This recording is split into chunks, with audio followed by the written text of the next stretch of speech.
Hey, I'm Becca with the Happy Ever Crafter, and today I am joined by Rachel from Chalkboard Chic. Welcome, Rachel. Hi. And today Rachel's going to be showing us her process for making actual chalkboards, like DIY chalkboards. And she's going to walk us through her whole process, the tools she uses. And then we're also going to talk about like what chalk markers and chalk items you should or shouldn't be using on them, which is a question I get all the time. So super excited to jump into that. But before we do, just a reminder that every time one of these videos comes live on YouTube, you have 24 hours to comment on it. And if you comment within that first 24 hours, I'll enter you in a giveaway to win a set of my brush pens. So if you're watching this and this video has just been posted, you've got 24 hours. So just hop in the comments below and let us know what you liked or disliked about this video. Hopefully you didn't dislike anything. And yeah, you'll be entered in the giveaway. So the winner from last week is actually announced in the caption below if you want to check that out. But like I said, every week you'll have that opportunity. So now that that's out of the way, let's just jump right into our conversation. So Rachel, before we get started, if you want to just tell people who you are, what you do, because I think this conversation will be a little different in that you're not necessarily a calligrapher or lettering artist, which is rare for this show, but I think it'll be an exciting one for people. So we'll let you go ahead with that. Thank you. I'm so happy to be here and talk about this. So the business itself, Chalkboard Chic as it is today, started literally as a labor of love.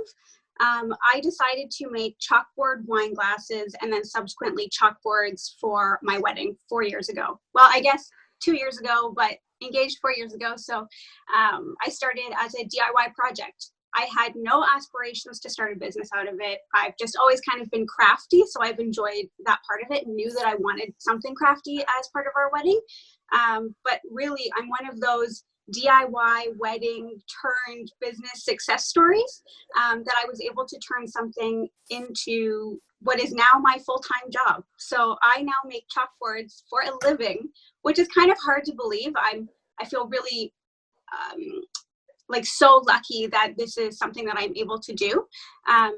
And so every year the business has grown in a different way in terms of, when I first started, like I said, I was doing the glasses. I do chalkboards. Now I do chalkboard cork boards. I do sandwich boards for businesses. I work with restaurants. I do calendars. And so what I've offered has really grown exponentially. And I often have people come up to me telling me, oh, you should put chalkboard on this, and you should do chalkboard on that. And I'm always absorbing all of these ideas because I'm really shocked in a good way that chalkboards are still incredibly popular. And I'm going to continue to do it while the demand is still there. And so, yeah, that's really how it all started, totally accidentally. I feel like it's such a common story that you hear when people accidentally start businesses, but it's the best way to do it. It's like you find something you enjoy doing and that there's a demand for, and you just keep going with it. And I think it shows, especially with like chalkboards specifically, the power of having a niche. Like you said, that the demand is there and it's just going to keep going. And I mean, there's always going to be somebody who wants a chalkboard, So that's how you started. What were you doing before? So I have a bachelor's degree in human rights, which is a little different. But most of my professional experience has been in healthcare education. It was the first job that I got out of university. And so I had been working in that field I'm dating myself, 10 years, but I've always been crafty. My dad is super handy. He's an electrician by trade. And my mom she's done toll painting in the past. And so she's also very crafty. So I knew it was in me. I just didn't know if it was going to turn into what it has. But my day job is kind of originally the vehicle that allowed me to do my creative, have this creative outlet. But in the end, my passion was calling. No, it really was just, I got so busy that I couldn't sustain both. And I wanted to continue to pursue this while it organically grew. I didn't want to be the reason why the business stopped because I couldn't commit enough to it. So I do this now full time. Totally. Yeah, I can relate to that for sure. So you mentioned your dad really briefly, and I know that your dad has had a role in helping you get the business up and running and actually make the chalkboards. So speaking of making them, can you talk to us a little bit about what that looked like in the beginning, where you're actually building them and that kind of thing? Yeah, so like I said, because we were building it for my wedding, it became a project that me and my dad took on, which was just incredible. I think it's one of those things, as a very tactile person himself, he really appreciated the opportunity to work on something with me. And I was open to that. I mean, the idea of learning how to use power tools and, puttering away in his garage with him was just awesome. That was actually the main part of it. And then, like I said, turned into a business. But so yeah, I used to drive out to Rockland, which is about an hour away, which is where he lives, about an hour away from where I live, to work in his garage because I had no other space otherwise. For what I'm actually going to show in terms of the chalkboard surface, you don't need a garage. You can do it at home. It's no big deal. But for me, because what is special about what I do is actually making the frames themselves. So I make framed chalkboards. And so you needed tools like a miter saw to cut the pine, and a couple other tools that you would need a garage for. But the tools themselves are ones that you would need if you're building the frame. But I can show you actually a list. I've got a little pile of supplies and tools that you will need just to make the chalkboard surface. So I can go through that if you want. Yeah, so I'll take my face off here and I'll let you just walk us through the tools that you use, maybe like a little shopping list. A little Vanna White. Okay, so I did make a list, so I apologize if I'm looking away, but I just want to make sure that I hit all the points and don't leave you guys in the lurch. So the first thing is actually this. This is what I was using when I first started. It's MDF board or hardboard, and you can buy that at your local hardware store. It comes in, this is a 2x2, so 24 inches by 24 inches panel. You can also get them in 24 inches by 48 inches, which is really great, especially for like seating charts. But those are the two sizes that are available at the hardware store as far as I know. And so this was the surface that I was using. It's great because it's super thin, so it's light. And so you're able to easily put it on an easel. It's not as heavy as, say, a mirror or something glass. So that's great if you're looking to practice. And it's also very, very smooth. That's the other thing. You can use a plywood. I know that if you go to the hardware store, you can also find plywood that's thicker, and so it's a little more substantial. But you will get the natural wood grains coming through, and that will impact your ability to write. So the very first thing is, this is called MDF hardboard. And so you can get this at any hardware store. So this is the first piece here. So the second thing that I suggest is getting primer. This is something totally outside of the norm in terms of what you would need. It's in addition to the chalkboard paint, but I find that the primer helps because, one, the board is super absorbent and chalkboard paint is not cheap. So in order to get the most out of the paint, if you get a black tinted primer, which you can just go to the hardware store and get a little sample size of paint and ask them to tint it as dark as possible. The color really doesn't matter because it's going to be covered, but the black really does help. And so it also helps when you're going to use the foam roller, which I'm going to talk about. So yeah, the black tinted primer is something that I really suggest to do one coat on the board first before you even touch the chalkboard paint. So those are two things. Are there any primers that, like any brands of primer that you suggest, or is it just kind of anything they carry? It's really anything they carry. I'm the kind of person who will go in and say, what is the least expensive version of a primer that you can get? And you really only need like a little sample size because it's just to give it, it's exactly what it is. It's a prime coat. So as if you were doing the wall, it just does that full coverage. So there's no brand in particular. Get the one that is that works with your budget the best. So any kind of primer. Okay. So the next thing, and I think it's the thing that almost everybody would assume, is Rust-Oleum chalkboard paint. It's also comes in a spray can version. So I'm actually going to talk about that because they both serve the same purpose. They're both chalkboard paint. Depending on what your ideal outcome is, you'd want to choose between the two. So the benefits of the chalkboard paint is, I'm not going to actually open the can, but I'll just at least show you what it looks like. The paint is thicker, so you need less coats. Looks like this. So if you prime again, you can actually get a lot more use out of this. I know that you have an international following, but it's about 30 Canadian dollars to purchase this. I'm sure it's a lot less expensive in the States, but this is about 30 Canadian dollars. And so especially if you're just doing one chalkboard or if you're doing multiples, you know, if you are considering budget, for me, that was something that I was looking at as a business. If you're using this for personal use, of course, you can do whatever works best for you. But as a business, I was really trying to look at what my materials costs were across the board.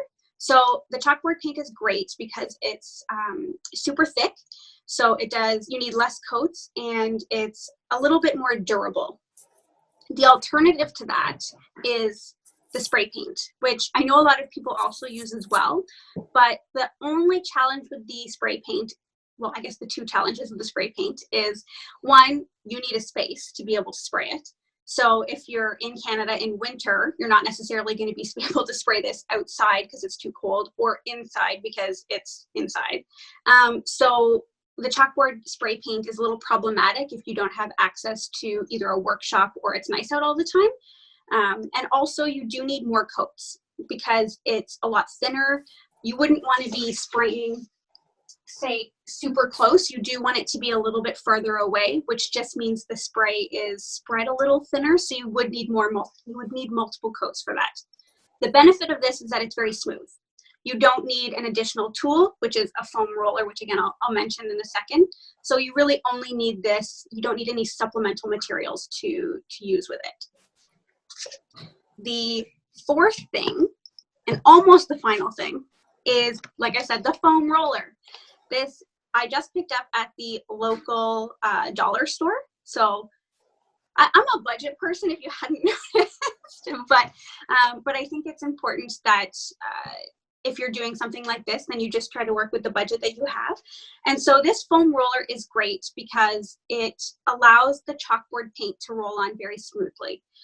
I wouldn't recommend using a regular brush because then you can see the lines. And so the foam roller, the reason why I mentioned again the primer is because this brush itself, or this foam roller, is very absorbent as well. So you would use this for the primer. And you'll notice when you put the first coat on, it's literally going to look like nothing was even on it.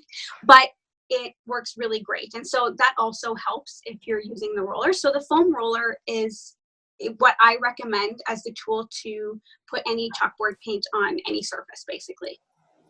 The only other piece, and I don't have it on hand, is a piece of sandpaper. And this will actually come in when we work on the process to actually make the chalkboard. But the sandpaper, just as kind of a cliff notes, is the higher the grit of sandpaper, the more fine it is. So if you have a 80 grit sandpaper, that's pretty rough, versus a 320 grit sandpaper, that's super fine. And so what you want is a super fine piece of sandpaper so that you can just smooth off the surface after your first coat of paint. So those are the main things. So MDF board, the actual surface to write on or to paint on, primer, Rust-Oleum chalkboard paint or spray paint, a foam roller, and some sandpaper. And if you want to frame it, that's a whole other thing. So you need pine and some tools and some stain. But in terms of the actual chalkboard surface, those are the 5 things that you need. Perfect. I think that's pretty clear. And so like you literally just shop at the hardware store and the dollar store. Yeah. Okay. Good You to can know. certainly, I mean, you can, and again, you can actually get chalkboard paint. You can purchase it on Amazon, or you can find it online. But I do primarily shop at the hardware store and at the dollar store. Okay. Good to know. So we've got all the tools, and I know you have an actual one behind you that you're going to talk us through the process. So yes. I'll take my face off here again and let you go through all that. Okay, perfect. So I'm going to do a little show and tell. I'm going to get up. So I hope everybody can hear me okay. So this is, like I said, the main MDF board. It's bare. You don't have to do anything to it except for wipe it down with a little bit of water. So I use a damp cloth I mean, it just cleans off any dust that you would have gotten onto it to ensure that you have the smoothest surface possible. Because in the end, especially for letterers, that's your ideal goal, I think, is to have a super smooth surface. So get rid of any dust that you have on it. And then the first step, like I mentioned, is to put the to put the primer on it. So you only need one coat of primer. It doesn't need to be super thick, but it does give that first initial coat, and it absorbs quite a bit into the board, but that just means that the chalkboard paint won't absorb. So the primer serves that purpose. So what you want to do is once you paint the primer onto the MDF hardboard, you wait 4 hours. Don't do it sooner than that. It just allows it to sit and settle a little bit. But so you want to wait 4 hours. And then once you've hit that 4th hour, you can actually sand it. And that's where the sandpaper comes into play. So you just want to very, very, very lightly sand it so that you get rid of any imperfections that would have arrived from using the paint. Again, the purpose is to make sure that it's the smoothest surface possible. So once you've sanded it, wipe it down again with your damp cloth. And then you can put your first coat of chalkboard paint. So I'm actually gonna do a little reveal. I love it. So, It's like when Mr. Dressup, that was his name, right? I think he died, but when we were kids, Mr. Dressup would he'd do his little doodle and then he'd put it under the table and pull out a brand new one after like that. Oh yeah. It's so good. I've got a frame.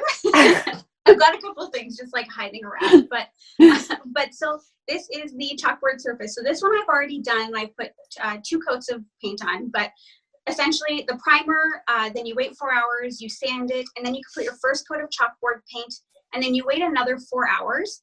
I don't recommend sanding it after you put the first coat of chalkboard paint. It's not necessary. Just be really careful. You know, I live with a cat, so it's not unheard of to get a little cat hair in the paint. But you can literally just, once it's dry, if you actually touch it, oftentimes you can get rid of any of the imperfections that you see before you put your final coat on. And so I used to do 1 coat of primer and 2 coats of chalkboard paint. And so it's really that easy. Some people are shocked to think like, oh, you made a business out of doing this, but I did. And a lot of it for me is the framing part of it and having that customization. But in terms of the actual chalkboard surface, these are perfect if you want to practice. It's enough space. This easel I got from Michael's for like $20. And so for someone who's watching this video who does lettering, this is kind of like the perfect setup for you guys in terms of being able to practice. It's a 2x2 size, so it's pretty accessible and not too onerous in your space. And yeah, so put the second coat of chalkboard paint, and then I read the box today because I haven't actually painted a board in a while before I did the trial one for this. And it says wait 3 days before using it. I definitely never waited 3 days after the last coat of paint. I vaguely remember making chalkboards and then shipping them out like the very next day, at least knowing that it would take 3 to 10 business days for it to get to the actual customer. But I definitely didn't wait 3 days. But I think it's if you're looking for the most clear way to move forward and not skip any corners doing it, wait the 3 days and then you'll be able to use your chalkboard surface. So that's literally the process. It's not too secretive. There's nothing to it. It's just, I think there's a lot of tips and tricks that are helpful. Having the right tools, just using the right process in terms of the foam roller, and then a couple tips and tricks that I can share is how you too can make your own chalkboard. It seems too easy, honestly. I know. And so usually, you mentioned that it's been a while since you did this because you, I think now do them, like you have a company that mass produces them a little more for you. But when you were doing them, you were making them all like this and then building a frame for them. And so I know that I don't need you to like show us how to make the frame or anything, but if somebody wanted to make a frame, you mentioned that you use pine wood for that. Yeah, so I did make a little list here. So I personally really like to use select pine. It is the highest grade, and so pine has different grades. The lower the grade, the more rustic it'll be. So there'll be more knots and imperfections in it, which is not a problem depending on what you're looking for. But even to sand and stain that kind of wood, it if you're looking for something that still looks polished while using pine, I do recommend using a select pine, and that's what I use. You can sand it a little easier, and the stain pulls the wood grain really nicely. So yeah, I use select pine. Personally, I'm a fan of a thinner pine. And so I have two examples. This is one of my frames. I now do them a little offset. This is a new style for me. But what I would do is I would literally just, like, if this was a different size, I cut the chalkboard surface to fit the frame. And I would just literally attach it like this. And then I sand and stain the frames in colors that I offer on my website. So this would be an example of a finished product. So this is the hardboard. This is, if you can see. So I've literally just attached the chalkboard surface onto the back, added a couple hooks, and this is the sanded and stained frame. Nice.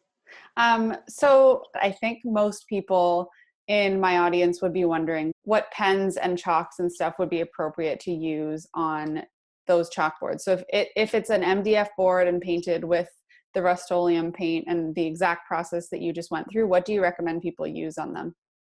So I recommend regular chalk. And I know that it's not necessarily a popular answer because with the shift to chalk markers, it can be tough. But I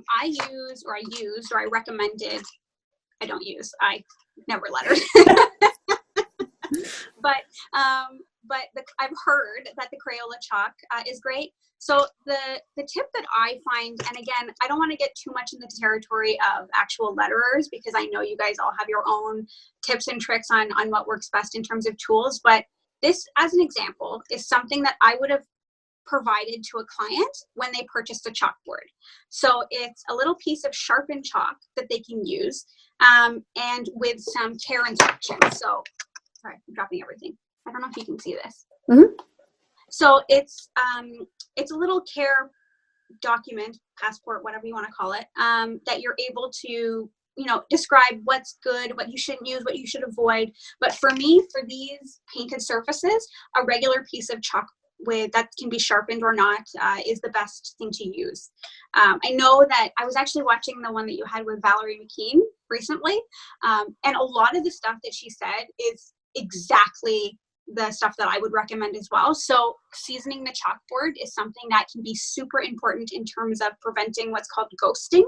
So you would just take your piece of chalk and literally rub it across the entire surface so that it does give it a little bit more of an authentic chalkboard look, but it also makes it more durable.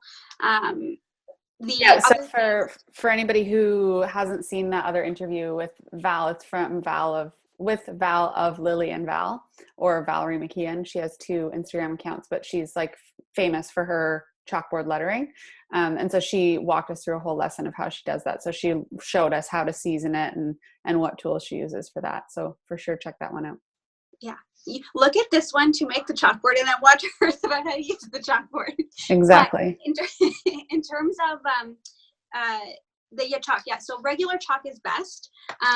I also find that using, again, a damp cloth to wipe it down after you've used it is really great. It prevents, it just gives it a fresh, clean surface. And I think that's always what people are striving to have is, something that looks new, even after you've used it multiple times, especially if you're working with clients.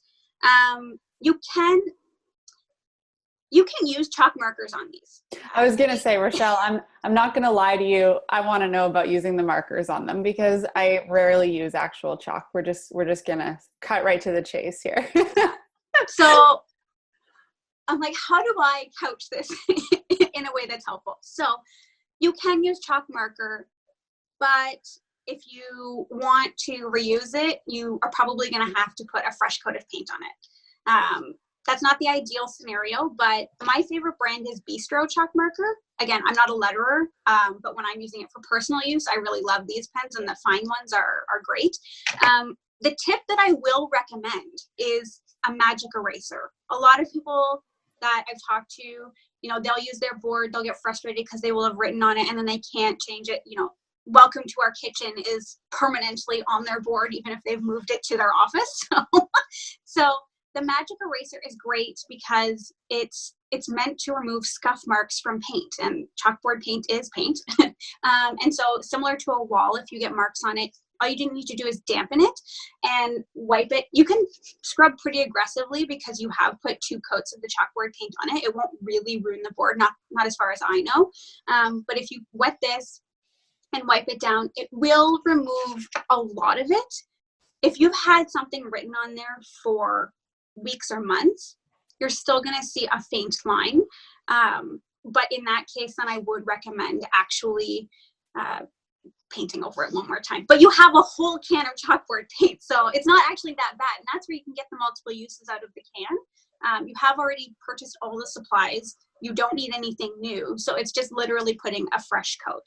I find sometimes like you'll only notice the ghosting when it's wet. Like if you have just wiped it off, you'll see like little faint reminders of what had been there months or weeks ago. But once it dries, you can't really see that ghosting. So sometimes it's like you kind of just got to weigh the pros and cons of whether or not that ghosting is bad enough to not use it again, or if you have to paint it again. And I think a lot of people who rent chalkboards for their weddings or whatever are like, they understand that they've been used before, and they'll know that there's some sort of like very faint ghosting going on in the background. So it's not always the hugest deal. I hear a lot of people freaking out about that, but I think it's pretty common. So.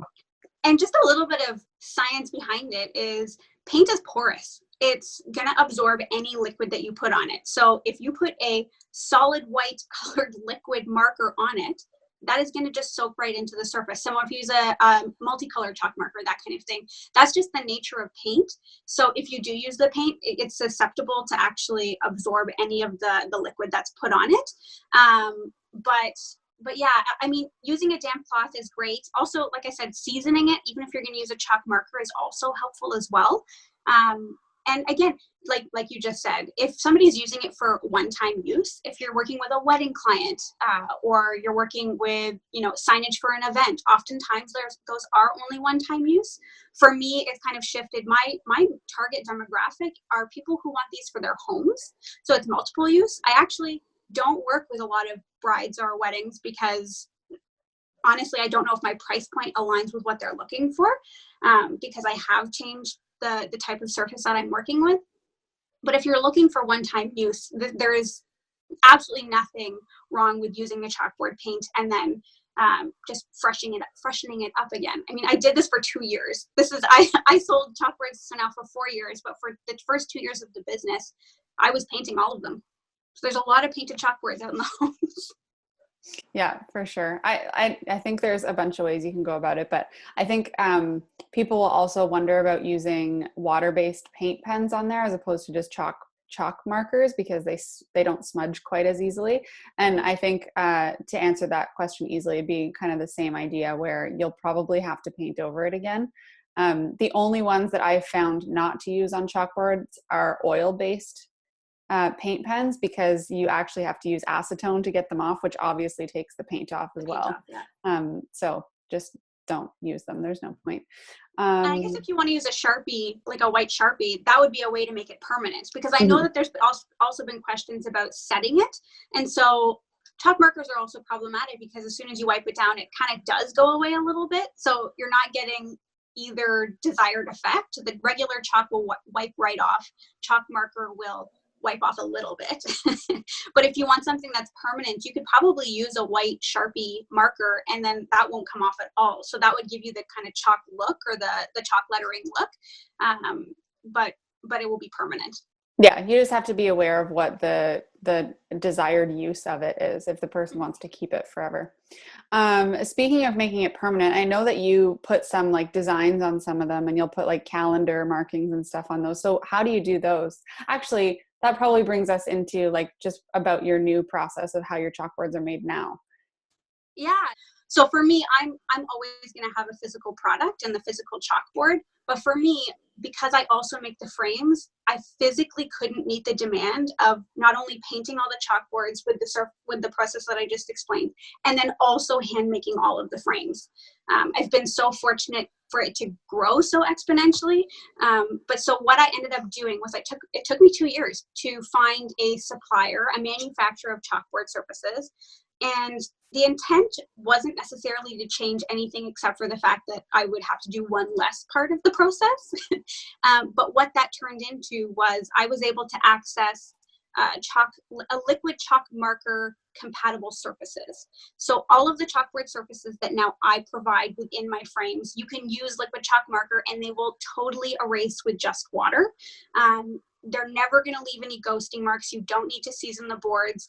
And that was just something out of necessity. But I've been really lucky because, like you said, I do calendars now, and people want to use especially these like little tiny bistro markers. I don't know if you can see like just above my easel.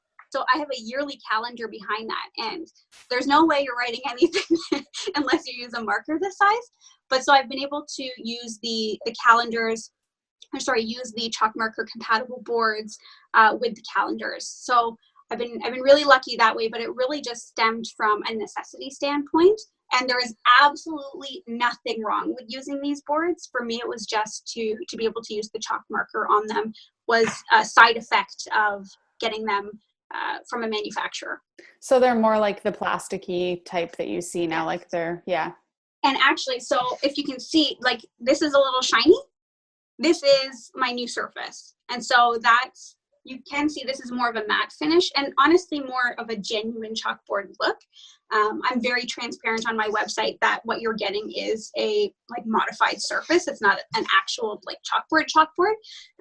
But for me, that's kind of how I was able to grow the business. Otherwise, from a scaling standpoint, it would just be totally unfeasible and definitely wouldn't have been able to quit my day job. Yeah.